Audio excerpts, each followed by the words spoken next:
We're here again with a familiar face people, and it seems like he always gets the same introduction. The coach of the winning team today. Once again, coach, speak to us about your team's performance today. I think in the first half we saw two teams who would have already been qualified, but I think Staths was a lot more motivated than us. In the first half we gave up some very, very easy balls that we don't normally give up. And Staths is a team that are very aggressive and they're very direct. And I think it caused us some problem in the first half where that is concerned. In the second half I think we fixed some things half time. Lost a lot less ball and we were a little bit more control with possession. And hence I think we control the game better in the second half. Alright coach, man of the match today. He said it wasn't his best performance and I think we all agree, but he was still outstanding. Speak to us about his contribution today and just to the team in general. I think overall we were a little bit on the low end in terms of the standards that we normally set for ourselves. Makwan got the goal. He was a thorn in Staths defense the entire game, although not having his best game. He's a player like that who is very lively, he's very creative and he's very tricky.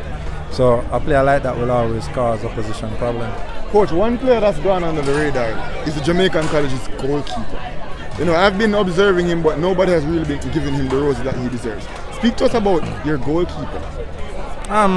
His experience. He was here with us last year. He was our second string goalkeeper last year. He has experience at international level because he has played for the country before. Yeah. And he's a competent goalkeeper. He does what we want in all phases, with the ball, against the ball, and he's a good goalkeeper. All right. Quarterfinals in the rearview mirror, done and dusted. You guys are in the semi-final. Do you have a preference as to who you'd like to face? No, honestly, I respect all teams that get to this part of the competition. As a matter of fact, I had congratulated my counterparts from the other schools up to this morning, and they did the same because at this stage of the competition, they're all quality teams. Mona, Casey, Staths, Jamaica College. So whoever comes, you're going to get a good game. If you're not ready at this stage of the competition, it makes no sense. So whoever comes, we have to be ready for that. And you said this game is flat. How do you motivate the boys to not come flat in the semi-finals because they cannot afford a flat game?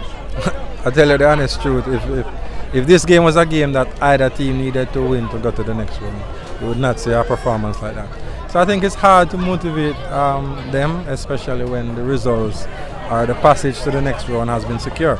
So at the end of the day, it was merely that than anything else. We don't normally play that flat, but it's one of those days that we have to just erase and come again. All right, coach, thank you so much for talking to us. Congrats again. Yeah, man, good day.